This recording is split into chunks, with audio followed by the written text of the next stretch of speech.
me in a new way in this wonderful year. Meet me in a new way. Meet me in a new way. Lord, meet me in a new way in this wonderful year. In this new year, meet me in a new way. Meet me in a new way. Holy Spirit, speak to me this morning. I humble my soul and my spirit. Holy Spirit, meet me in a new way. In Jesus' name, we pray. Amen. Father, we thank you. Thank you, Lord. Speak to us again. We thank you for the choir. Thank you for open prayer. We thank you for that wonderful service scripture. We bless your name.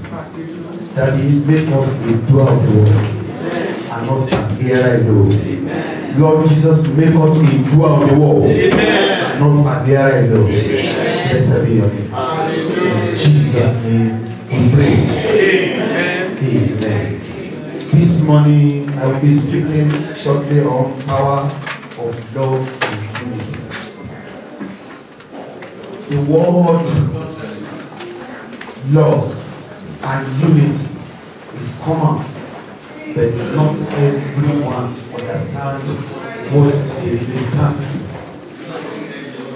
Love and unity. Without love and without unity, there may be no progress in life.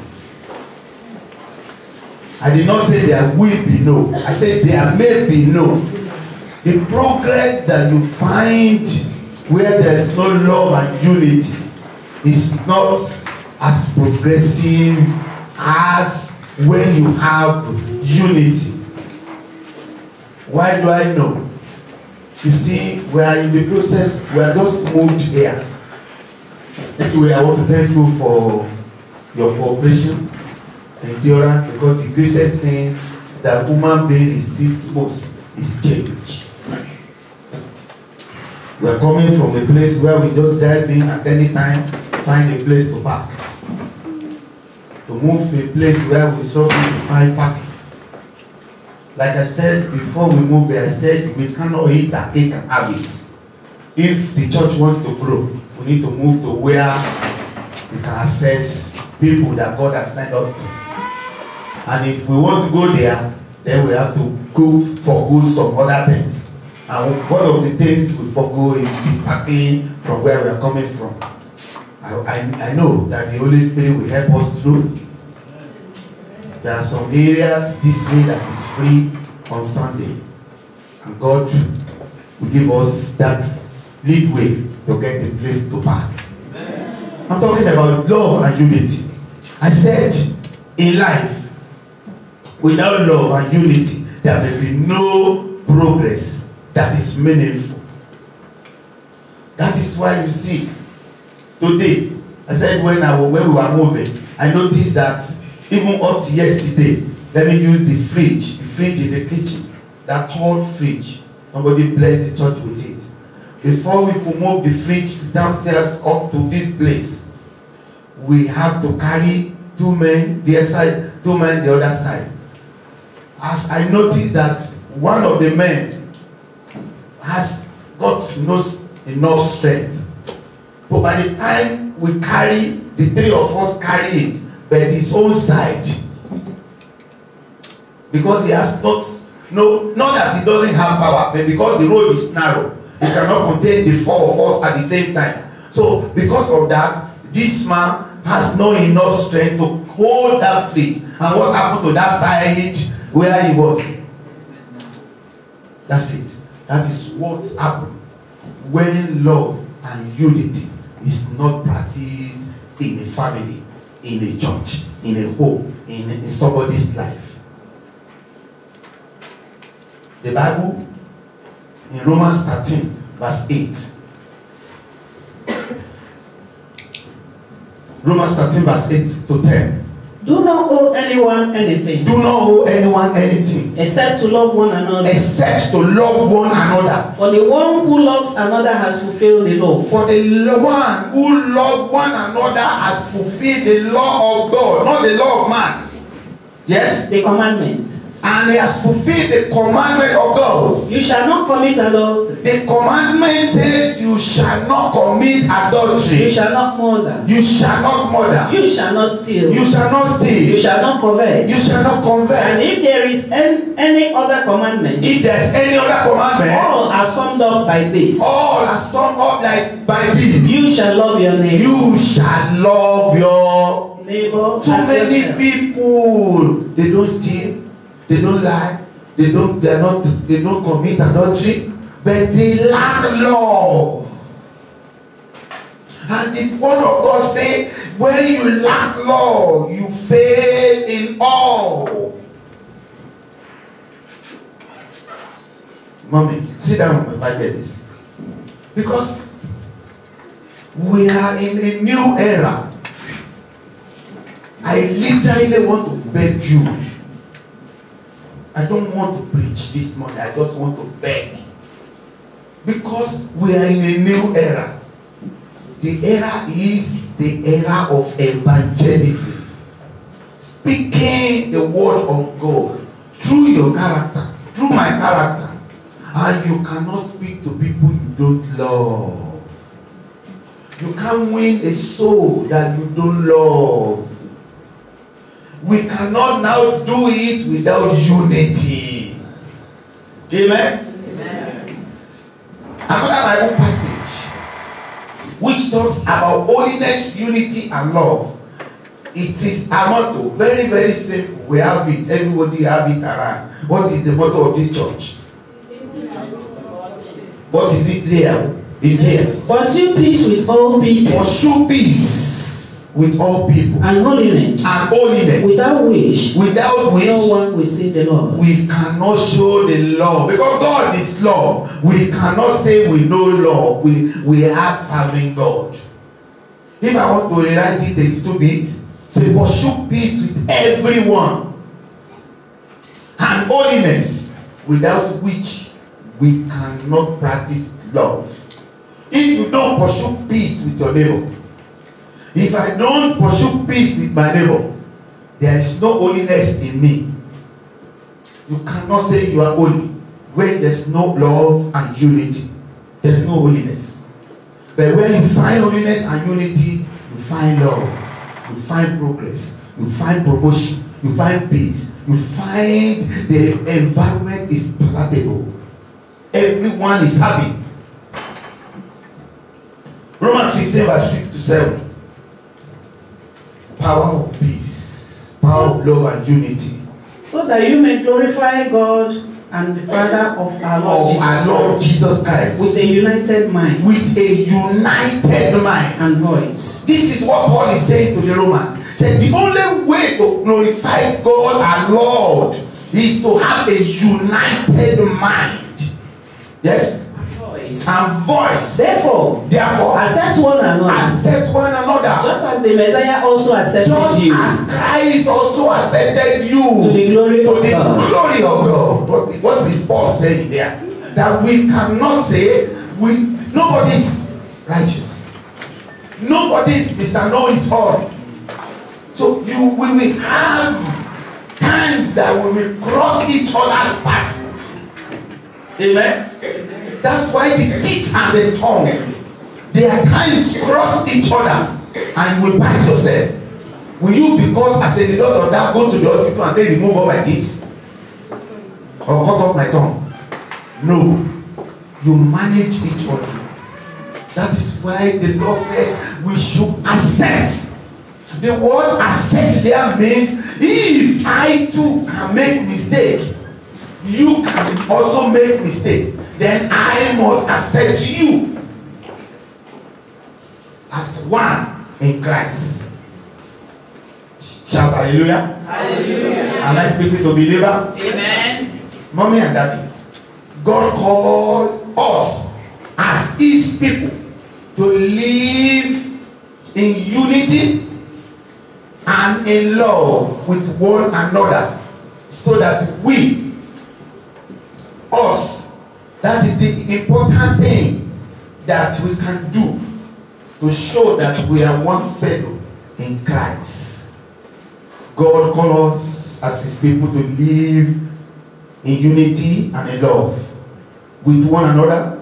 So it is the important thing to dwell together. We should make conscious effort to live together in harmony with one another as a believer and in Christ. There is a great power in holiness, but that holiness cannot come without love and unity. Amen? You cannot be holy. I'm a child of God. I speak in tongues. You can't speak in tongues. Without love and unity, that tongue is fake.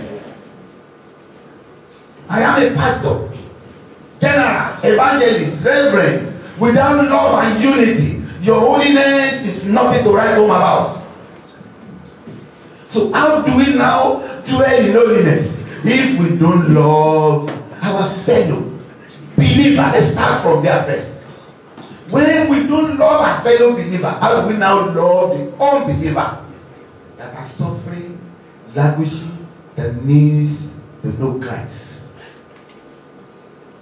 Mommy and Daddy, this year things must change.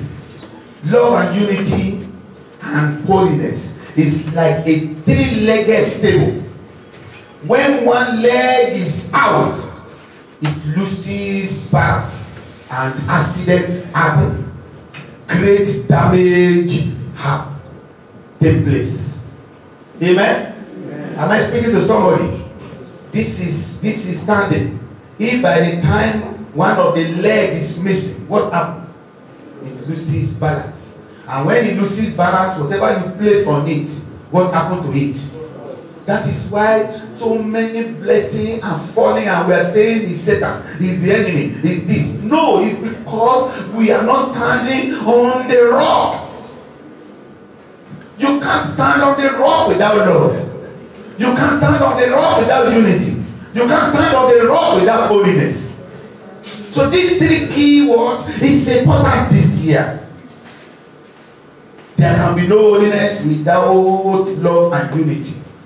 When you have love, holiness and unity, God manifests His presence and power in your life without you struggling. Amen? Amen. There are so many adage in my place that say, but the word I feel very glory. That is to say, when you contribute little, I contribute little, he contributes little, we can carry the load up to where we are going. Amen? Amen. You know what happened when we were moving these chairs? You thank God for those who make themselves available. The evangelist, the deaconess to do, not to mention names, but I will not. God bless you. Evangelist Femi, deaconess Oman, evangelist Jas. You know what we do, and Pastor Shobowale, when somebody take it out from the lorry, another person stays at the door and give it to the next person on the first staircase. Another person will start at the top of the staircase. Somebody is here. That is how we were doing what? Taking it. When I take it, I give it to you. You take it, I give it to you. You take it, I give it to you. And what happened? Before we know it, more than over 200 chairs within 30 minutes already here. Why do we succeed? If I say only me, I am the pastor, let me just open my chest and carry it alone. How many years you think I'll do it?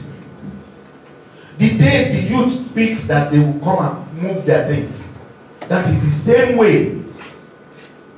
Brother Solomon, Brother Emmanuel, and we were just, and Brother Glory, we were doing what? As I was in the car, we used my car and his car. I was in the car. When I bring it out of the car, I give it to Brother Glory. Brother Glory will give it to Brother Emmanuel. Brother Emmanuel will give it to Brother Solomon. That is how we pack all these things. Mommy, we cannot succeed in life without what? Without unity. We have differences. We are not from the same father. We are not from the same mother. The essence of believer is that we come from different background, different upbringing, different custom, different nations. Then you come together and become one in Christ, all because of the price he paid. So when it happens that you step on me, I will tolerate you because I know you are not right. You are not perfect. When pastor step on you, you will tolerate him because you know it's a work in progress. Amen? Amen. Only the person who is perfect is the one that is dead. After Christ, no human being is perfect. We are all working in progress. I want this year, I want us to see it as this vision. This year, this is a new era. Let's see it as new thing and work together. And the Lord, the God of holiness, will release his holiness in our presence. Amen. He will manifest himself in our midst. Amen. For us to see God in action in our life, in our home, in our business, we must ensure to love, to live in holiness with others, and to live in unity in together, because togetherness will make heaven. Paul said to the Corinthians, there must be no division among you. 1 Corinthians 1 verse 10. Paul emphasized it. So it means all these things, rancor has been happening before we were born, but there are solutions to it. That's why Paul said there must no division. Yes. Now I urge you, brothers. Now I urge you, brothers. In the name of the Lord Jesus Christ. In the name of the Lord Jesus Christ. That you all say the same thing. That you all say the same thing. That there be no division among you. That there will be no division among you. And that you may be united with the same understanding. That we may be united with the same understanding and the same conviction. We have the same understanding that Christ is the Lord. We are convinced that he is the maker of heaven and earth. Heaven and earth. All we now need is to speak with one voice. Amen? Is to do things with one voice. There's no way we will see Judas in our midst. There's no way Judas will be there. But do you know that the 10 disciples, they did not focus on Judas. Because if they are focused on Judas, they themselves will not make it on the last day. Because in their midst, Jesus saw from day one, when Jesus was choosing the apostles, if he knew that Judas would betray him. But do you know why? Judas was there to keep Jesus on check. Jesus would not have fulfilled his destiny if Judas was not in the camp. So if we're saying, let this troubler go, the troubler is to put you on chair. Amen? Amen? Those who think they hate you, they don't hate you, they are fulfilling their own assignment and their mission in your life so that you can fulfill your own. If you notice me very well, go and pray about me. You will see that nothing moves me.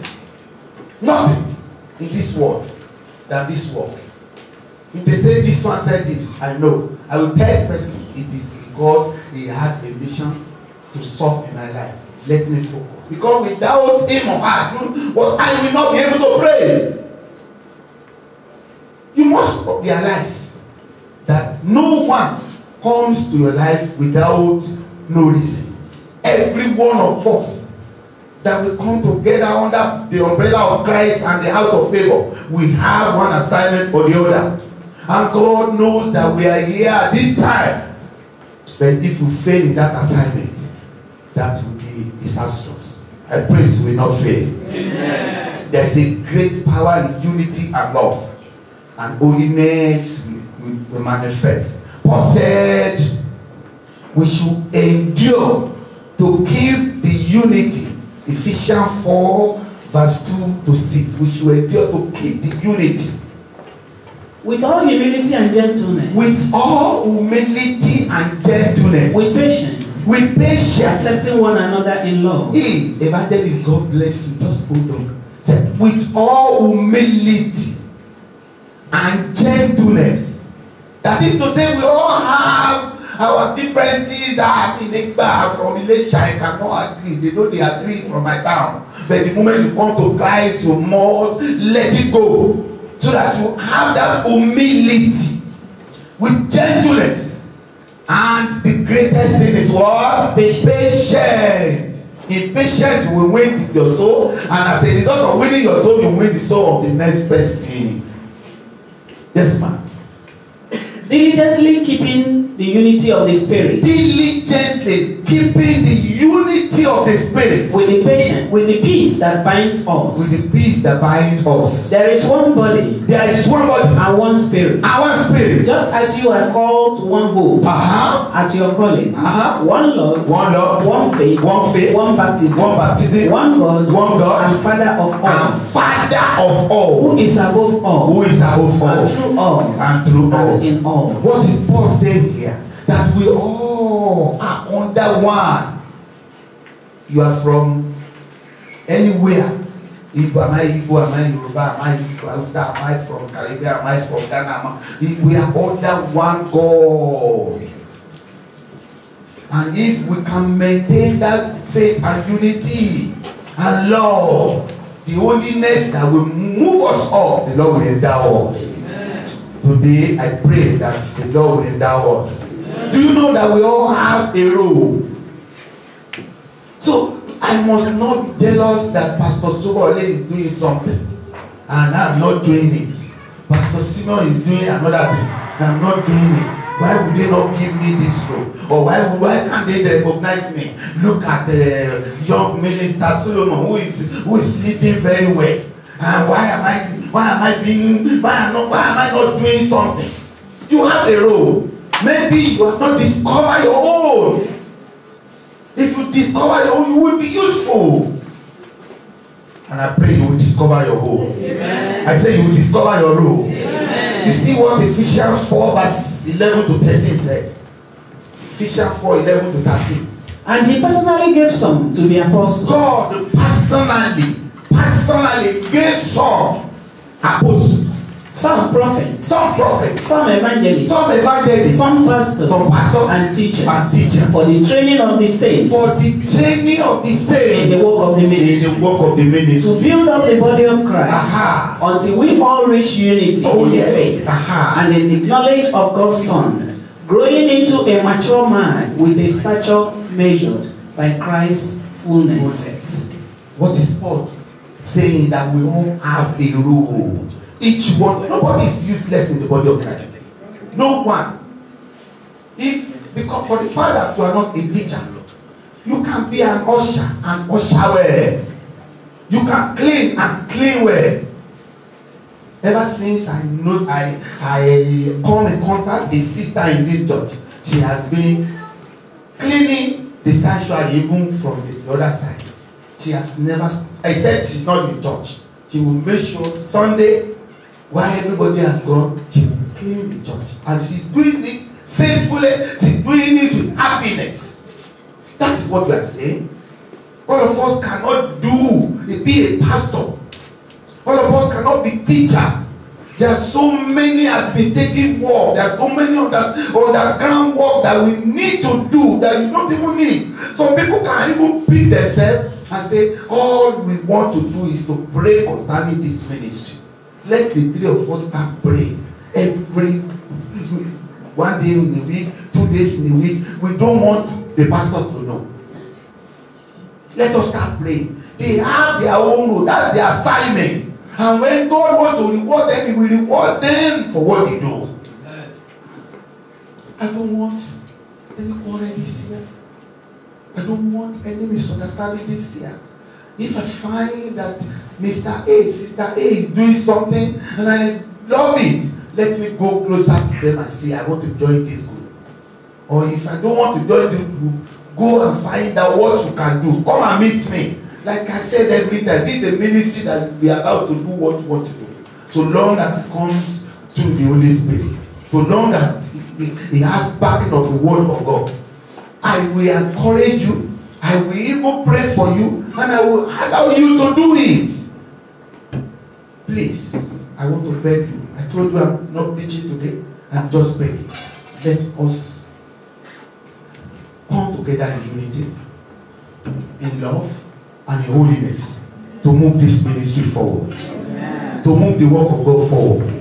And God will move our life forward. Amen. Our Father in heaven, we thank you because you are wonderful God. Blessed be your name. We thank you because you are love, you are unity, and you are holiness. Let your holiness and unity come into their life. Let nothing stop us in the name of Jesus. Blessed be your name. For in Jesus' wonderful name we pray. Amen. Amen. I think I need 5 minutes, please. Just, I want to use this opportunity to thank you once again for coming. I want to say from the bottom of my heart, I respect you. I honor you. I see your contribution, everybody. The Lord too is recording all your contribution. This is not the time for us to be fragmented. I said it some weeks in November. Before we move, I said, the season we are in is the time to come together as one. And now we are here. A lot of discomfort must come with changing of places, moving. Those of us who have moved before, we will realize that moving from one place to another is not easy. Some people will decide, say, as a result of this discomfort, they want to go to another church. Don't worry yourself. Amen? Yes. Am I speaking to believer? Yes. Don't worry yourself. Don't let that bother you.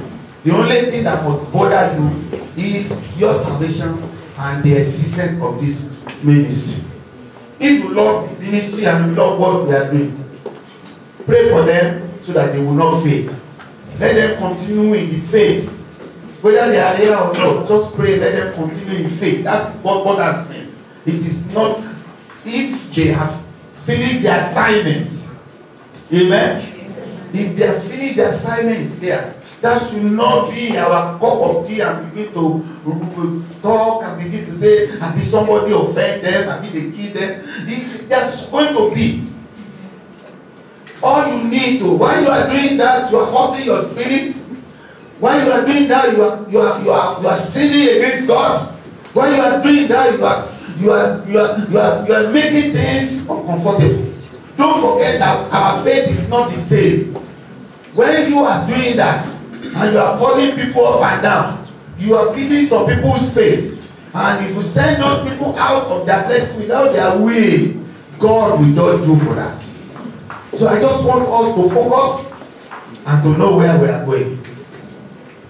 I really don't want to say anything, but to beg you and to appreciate you for what you are doing. Let's come together. Let's stand together. Let's pray together. And let's move the ministry forward. It is not my work. It is the work of Christ. And if you believe that God has blessed you upon this altar, I want you to be here. Please be here. And let's do it together. I love you. And I see what you are doing. And God will not fail you in Jesus' name. God will not fail you in Jesus' name. Amen. At the end of the service, I would love to see the evangelists. Like I said, this year is a year of evangelism. Those who are in the evangelistic group, we need to see me so that we can discuss how to evangelize. While we are struggling with ourselves in the inside, there are so many souls that are suffering out there. Let's think about them. Let's work together and bring them to the fold. And as we do that, heaven will record great things concerning us in Jesus' name. Heaven will record great things concerning us in Jesus' name. Next Sunday, they are going to be workers' training. As soon as we finish service, we go into workers' training. Those who are not workers, if they want to go. The 20th, is it not the next Sunday? So just allow me. My spirit is, I've been working hard for the past 2 weeks, but I'm not complaining. It is the glory of God. The 20th, there's going to be workers' table. We are going to sit together and discuss way forward. What do you want to do this year? This is not the time for us to start a project and after 2 weeks, 3 weeks, we stop it, we drop it. And people that are doing their own, we are not fighting them. These people, why can it be them? No. I want to ask for your forgiveness. If anyone if I personally have offended you, I'm sorry, forgive me. If any ministers, either the ones that are close to the office or those that are working with me, they have offended you personally, in omission or commission, please forgive them. You see them as human. Let's work together. Let's take this vision to the next level. Nothing succeed in life without the unity and love of others. No one can do it alone. Even in your marriage, you can't do it alone. You need the connection of husband and wife. And when the children start coming to the family, they need to bond together. So that all of us, that's why families, have told you several times, it is important for families to have personal prayer meet time, personal time to talk together. Even when the children are married. Remember yesterday I called all my daughters